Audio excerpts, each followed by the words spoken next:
This nigga told me he want receipts. Let's start with your mother, nigga. Your mother got the receipts, nigga. Everything is in your mother's name. That's the one who got the receipts, nigga. You need more proof, nigga? Biggie ain't here, so Big can't give you no receipts. He dead. Craig Mack can't give you receipts. He dead. What are you talking about? Who else? Black Rob can't give you receipts. He dead. And everybody else you made sign paperwork so they can't talk about what I'm talking about. I'm the only one with the guts. And I sign it, nigga. Because I ain't need the money. All money ain't good money. Remember that. Remember that. Remember that, nigga. You know who to play with, nigga.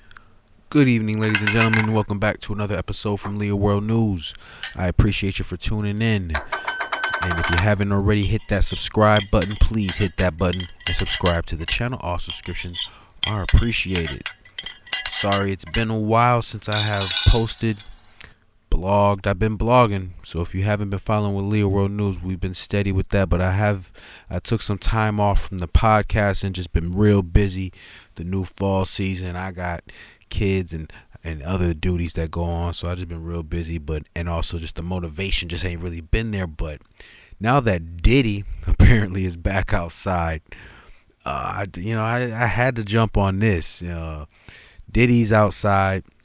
If you haven't already seen the interview on the Breakfast Club, you can check it out on leoworldnews.com. It's already there if you haven't already seen it. Diddy claims that Mace still owes him $3 million. Diddy claims that he's never stolen money from any of his artists. And he's just trying to clean up his name. He's trying to change his self-image. He's tired of people saying that he's stolen from his artists. There's a lot of people that believe that.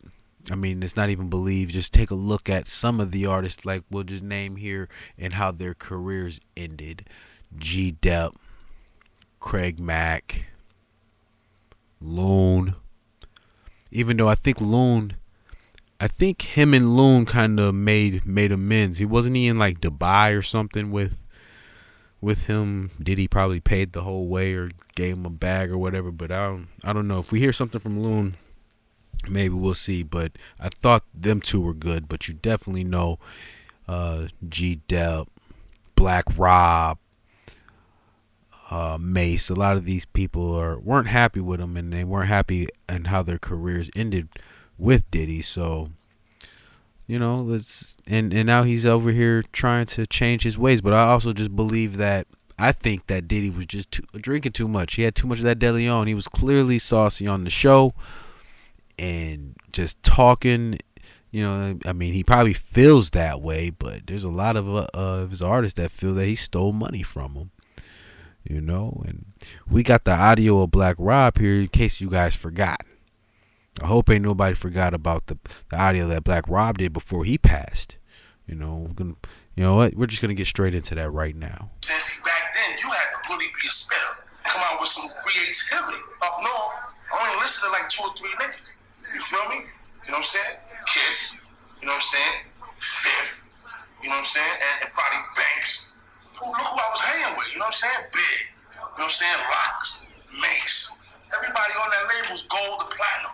And Puff was looking for something else. You feel me? But, it wasn't never a situation where, Puff, let me know, VR, you got something for us? So I was like, I got something for you. So that's when I brought G-Dep in the game. If y'all read about it, or, I know y'all read books and understand what's going on with that. He got snatched from me, and I had a conversation with Puff like, yo, I can't let you, I can't let both of y'all. I'm like, both? Like, that's my artist. Like, I didn't have the paperwork. He just snatched them from me. I just feel like, if me and Dep was together, we could have did bigger things than Bad Boy could have ever did for us. He's Black Rob, he's a thug. That's when you'll get touched. That was some sucker shit. You don't do that. You don't do that in the game. Like, if you selling coke in the town, you feel me? And me and you, we chilling, and I take you to the Connect, and we sitting there. You ain't even supposed to be saying nothing. Like, you just there just to be there. You know what I'm saying? Don't open your mouth, doggy. So, when that happened, I was real upset, man. But then I looked at it on the brighter side. I said, you know what? At least you over here with me, dog. dudes treat you like McDonald's fries, man, in the game sometimes, especially when you're dealing with certain people. When McDonald's fries get cold, you don't want them no more. You know that, right? So that's how Bad Boy was treating dudes at that time. I always thought it was a family situation. You feel me? Like, dude told me, like, yo, listen, man, I'm not going to do this anymore. Like, Biggie just got killed, and I don't want to do it no more. I think I can live off R&B. And I don't sing R&B. So, therefore, that put me, like, out the whip. Like, you're out the whip, B.R. for something. So I made it clear, like, yo, listen, man, what I'm going to do? So Pump was like, okay, that's when he made No Way Out. We all on the cover. You know what I'm saying? He made that, and after that record, he definitely wanted to do hip-hop, because that's what took him over the top. Hip-hop, not R&B. I used to be in the studio with Big, and you know what I'm saying? We in one studio, he got another studio over there, and there'd be a pad right here and a pad in that room. You know what I'm saying? So, I used to be like, damn, let me see what this nigga writing, Let me see what Big writes. I used to get up, go in that room, nothing. Go in this room, nothing. That alone separates Big from anybody. So, to compare Ross to this dude, Big, it can't happen. It can never. But I don't hear Big in Ross. BR said that, Puff. Don't do that, Big. As far as, all the other people up at Bad Boy, nobody reached out to me one time. I don't even care. Because all it takes is a press of the button, Department of Corrections, you know my name, you know my birthday. I used to work here. When I heard that, this nigga went seeing this nigga Wayne in jail, you ain't come see BR? Like, all the years we spent together, like, that shit didn't mean nothing to you, dog? Like, you actually think I'm not your man? So that right there told me, like, yo, that nigga was never my man. Ever. You got like 50 employees, man. You ain't even have to write the letter. I had got sick with the kidney shit. You know what I'm saying? And up there, you know what I'm saying? Like, they was asking me, I have insurance and all this. Yeah, I had insurance. When I was employed at Bad Boy Records, I had insurance. Oh, well, you need to call them and see what's up with that. So I called them. My lawyer calls them, and they talking about, oh, nah, we took them off of that. Y'all took me off of that, so I'm supposed to get these meds and shit, man. Oh, what? All right, so now, it's like, all right, you took me off the medication shit, you took me off the insurance, okay? Now you take me off the website, you don't come see me, you don't write me. You know what I'm saying? I didn't need no money, because like I said, I will always get money. You know what I'm saying? Like, my records sell, they sold, so I'm always going to have some type of money coming in my account or whatever. It was like they said, well, fuck that nigga. All right? Now I'm home, and I shouldn't say fuck y'all niggas. You feel me? That's funny, right? Puff wasn't the one doing the records with me. You know what I'm saying? He was just the last word. Good record. I like that. I want to get on that. It's a good record. No, he's not in the studio 20 hours, 15 hours with me. Never. It wasn't no love over there, man. It wasn't no love. Like, dudes was just using, like, trying to use me. Like, yo, why my shit ain't selling? Like, why I can't get it on Music by Mail? Why I can't get it here? Like, why I can't buy a cassette of this shit? You feel me? It's because motherfuckers took that shit off the shelf. They used the Black Round Report, you know what I'm saying, as a springboard for the Biggie duet album. Puff wasn't doing nothing. He didn't have no records out. It was dry. Everybody was going. So, okay, Black Rob. I used to call myself the savior over there. I went and did my little crime or whatever. You know what I'm saying? As soon as I seen him, nigga said, yo, I wasn't coming to get you, right? Yo, BR, what up, my dude? What up? Okay. Yo, kick that thing you was taking in the studio. Yeah, yo, what that joint? Round town, I'm bound, shake the ground, shake the town. Wave the pound, lays you down. Next album coming out, man, losing's not an option. You feel me?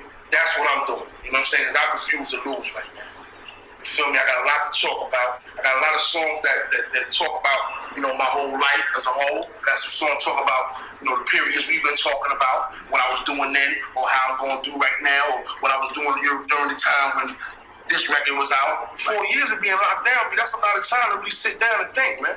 And that's all I did was think, man. No weed, no liquor, no pills. I'm focused. I mean, if you love me, I love you back.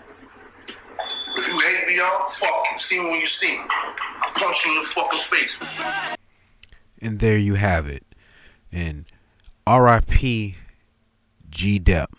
That's for sure. I love that album that he dropped. You know, that for me that was a classic. That was definitely a hood classic.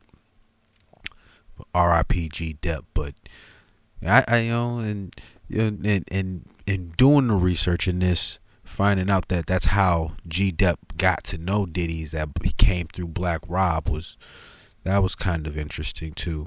And then just to see how they both ended up. But what's also crazy that they both were addicts too. So that's another thing. But yeah, I mean, I don't know. I wonder if he's gonna have more artists pop up. You know, there's others. There's plenty of others. You know, RIP the ones that have passed that can't speak on the things, but there's others. But I tell you this, tell me you don't see. I see a diss coming real soon from Mace. You know, especially if Diddy responds. You know, they might go back and forth. You know, over the gram. If that happens, I will definitely keep you guys updated on Leo World News. Please, so stay tuned for that, for any updates for this ongoing. But I see Mace taking advantage of this, just like how he kind of smashed on Cam, you know, and just out of nowhere with that. You know, I could see Mace doing that, and he's definitely got the ammunition, so it'd be definitely worth a few listens. So I'd like to see that, you know, and Diddy can't respond that way, you know. So yeah, so I'd definitely like to see him step in the booth and spit and tell his side of the story. And yeah, you know, I mean, y'all remember what he did to Cameron. So, but yeah, stay tuned for Leo World News. If you haven't already subscribed to the channel, please subscribe to the channel. All subscriptions are appreciated. Also, go to leoworldnews.com. Check out your latest blogs. Comment, like, share. I'm out of here. Peace.